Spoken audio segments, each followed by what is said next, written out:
आपण थेट जाऊया. उद्धव ठाकरेंचं नेमकं काय म्हणणं आहे आपण ते ऐकूया सुरुवातीला.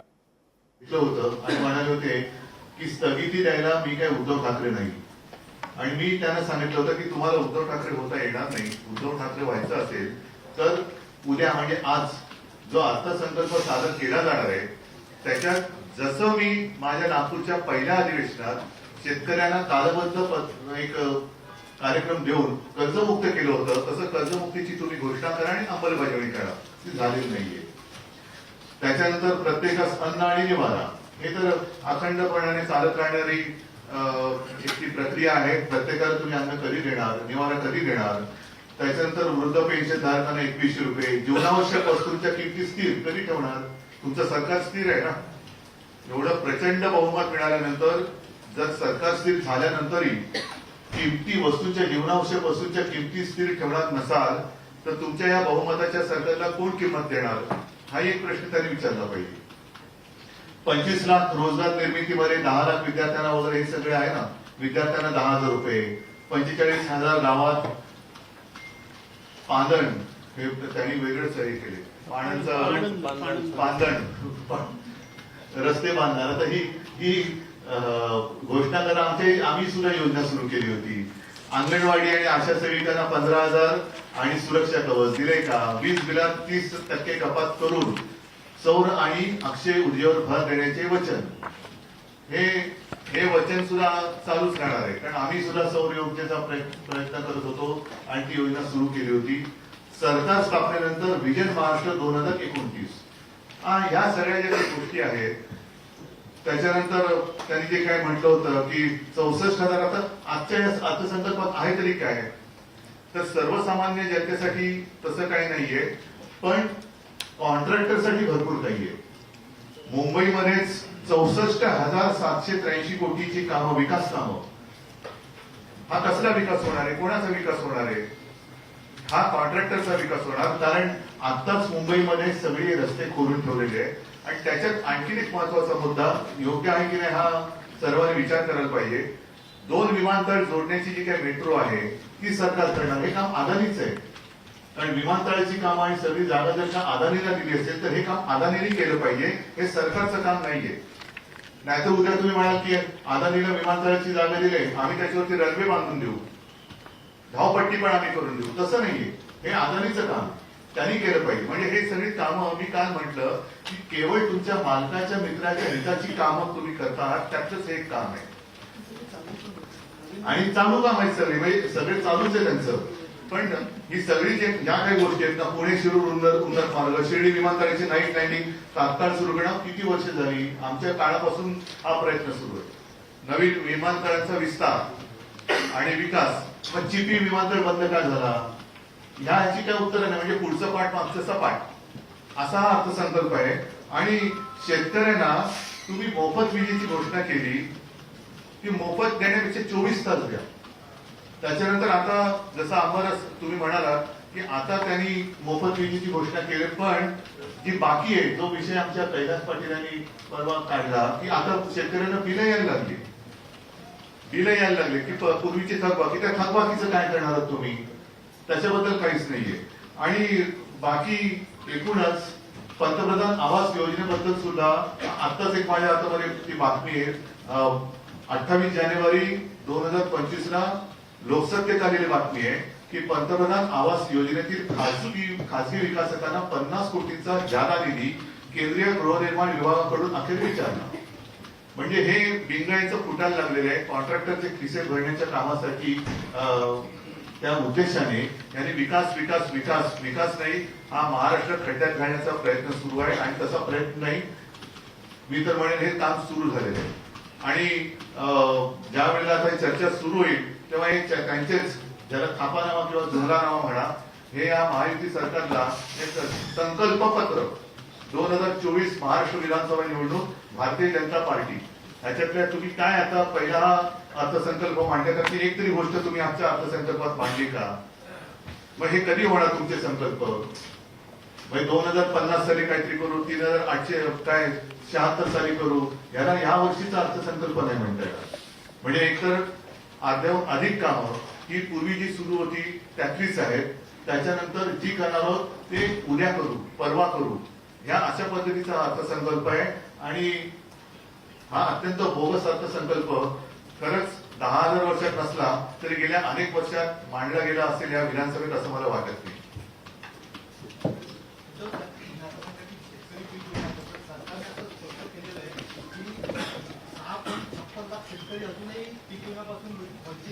हो, पण त्याच्यामध्ये 1 रुपयात पीक विमा,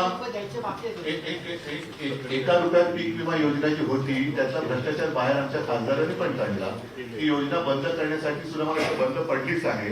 म्हणजे या सगळ्या योजना ज्या आहेत या गडबड घोटाळ्यांच्या योजना आहेत. प्रधानमंत्री आवास योजना हा अर्थसंकल्प हा एकूण आभास योजना आहे. जशी आवास योजना आहे तसं तो वचा भर करा आभास योजना आहे. त्याच्यामुळे प्रत्यक्ष शेतकऱ्यांना हमी भावाचं काय बोलले, सोयाबीनचा हमी भाव, कापसाचा, सगळ्याचा हमी भावाबद्दल काही नाहीये. पीक विम्याबद्दल जो घोटाळा झाला त्याच्याबद्दल काही नाहीये. काहीच म्हणजे याच्यामध्ये हाताला काहीच लागत नाहीये कागदपत्रांखेरीज. आता पालिकेला सुद्धा पालिकेची काल मला वाटतं आदित्य नगरची तो विषय घेतला. तुम्ही सरकार म्हणजे सहकारी साखर कारखाने ज्यांच्या बगल बच्च्यांचे त्याला 1100 कोटीची थक हमी जी मी बंद केली होती, कारण ही लूट आहे.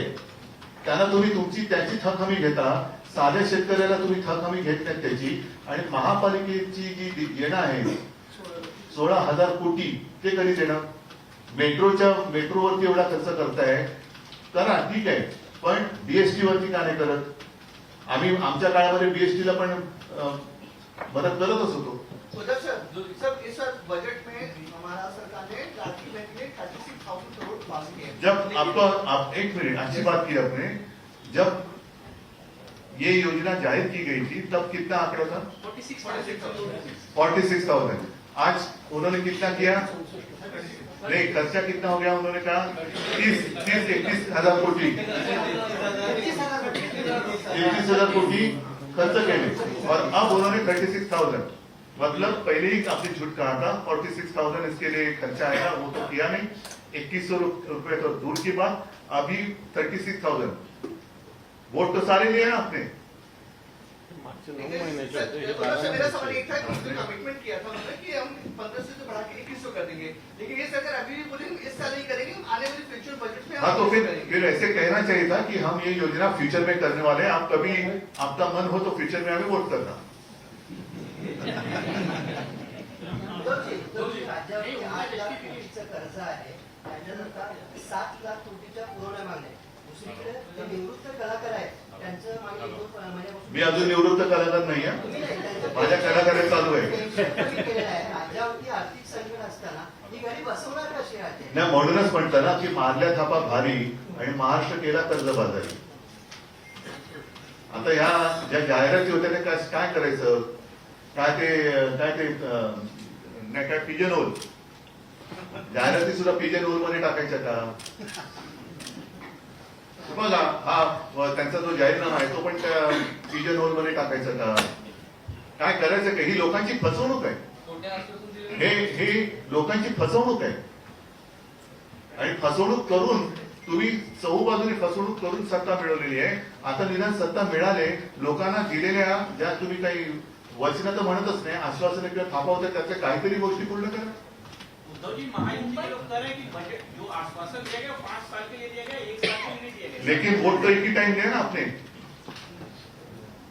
तो यहाँ लिखना चाहिए था कि हम आने वाले 5 साल में करेंगे. क्यों नहीं लिखा?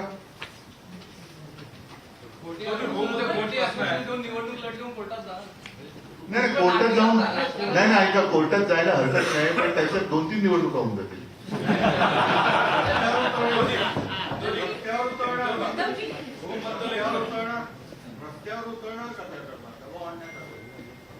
दुसरं आता रस्त्याची कामं काढल्यात, उतरणार कुठे?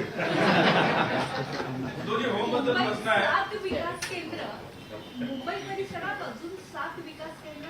कोणाचा विकास? कॉन्ट्रॅक्टरचा. कसला विकास? म्हणजे मुंबईच्या महापालिकेची स्वायत्तता आहे ना, ती कायम राखा. मुंबई तिच्या पायावरती खंबीर आहे, उभी राहायला. या सरकारकडनं काही एक पैसा न घेता जी मुंबई महापालिका कोस्टल रोड बनवू शकते आणि त्या मुंबई महापालिकेच्या तिजोरीतून मेट्रोसाठी 3,000 कोटी 4,000 कोटी काढायची वेळ येते, तिचा विकास हे सरकार करू शकेल असं तुम्हाला वाटतं का? प्रश्न आहे 2024-25 चा जेव्हा बजेट प्रोव्हिजन झाला होता, होम बद्दल 39,401 रुपीजचा प्रोव्हिजन होता. पण आता जे रिवाइज बजेट दिलेलं आहे म्हणजे आज जे त्याच्यामध्ये 2,600 कोटीची कपात झालेली आहे. महाराष्ट्रामध्ये क्राईम वाढत आहे. होम मग हे पैसे कोणाच्या होम मध्ये गेले? पैसे कुठे गेले मग? तेच प्रश्न आहे सर. मग तोच आहे ना, तो विचारला पाहिजे तुम्ही. हा प्रश्न मला विचारण्याच्या ऐवजी माझ्या आधी जे बसले होते सगळे त्यांना विचारायला पाहिजे होता.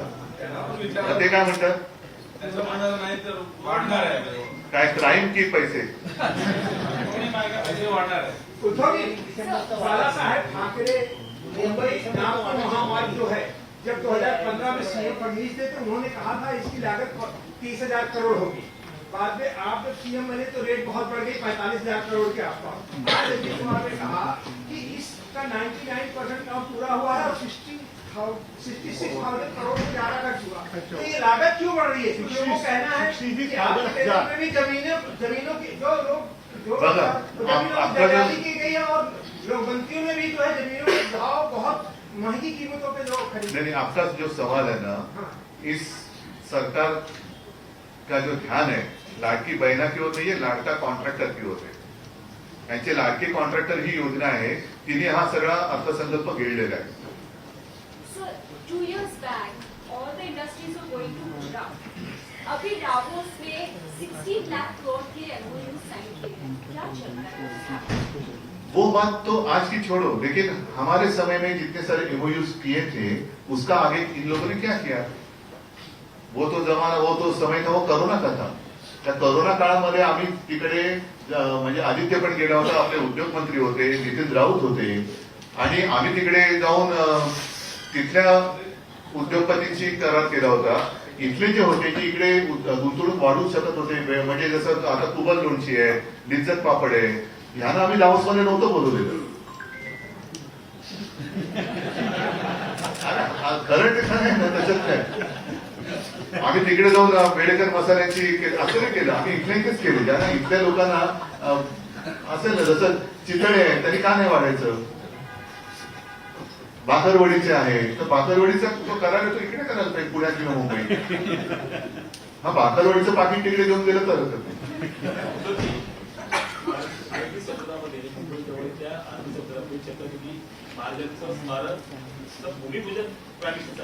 मी होतो ना बाजूला. त्याच्यानंतर अजून पुढे काही झालं नाहीये, त्याबद्दल तुम्ही हे जे होतं ना, आता तोच एक हा विषय तुम्ही काढत बरं केलं की सगळ्यांची त्यांनी खरं म्हणजे संभाजी महाराजांचं ते स्मारक करतायत, हा संगमेश्वरला आणखी काही काही करतायत. मला बरं वाटलं, फक्त जो माझ्यासमोर वाचणार होता अर्थसंकल्प जे माननीय मंत्री महोदय होते, त्यांनी संभाजी महाराजांचा इतिहास खरं वाचला पाहिजे, गद्दारी न करण्याचा. आणि दुसरं म्हणजे छत्रपती शिवाजी महाराजांबद्दल बोलणारे खूप आहेत ते, पण खरोखर त्यांच्या स्मारक करणार आहेत की नाही हे तर त्यांनी जाहीर करावं. तुमच्यासोबत आता काँग्रेस किंवा राष्ट्रवादीचे कोणी नाही, तर महाविकास आघाडीमध्ये मतभेद आम्ही त्याच्याबद्दल सुद्धा काही भविष्यामध्ये तरतूद केलेली आहे. चला, धन्यवाद सगळ्यांना. जय हिंद, जय महाराष्ट्र. तर उद्धव ठाकरेंची ही पत्रकार परिषद आणि उद्धव ठाकरेंनी या अर्थसंकल्पाला बोगस अर्थसंकल्प म्हटलेलं आहे. सरकारनं दिलेल्या आश्वासनांपैकी नेमकी किती आश्वासनं पूर्ण केली असा प्रश्न देखील त्यांनी उपस्थित केलाय. केलेल्या घोषणांपैकी किती योजना पूर्ण केल्या असा सवाल सुद्धा उद्धव ठाकरेंनी आता उपस्थित केलेला आहे. जीवनावश्यक वस्तूंच्या किमती स्थिर नाहीत असं सुद्धा उद्धव ठाकरे म्हणतायत. त्यामुळे अत्यंत बोगस असा हा अर्थसंकल्प आहे असा हल्लाबोल उद्धव ठाकरे यांनी केलेला आहे.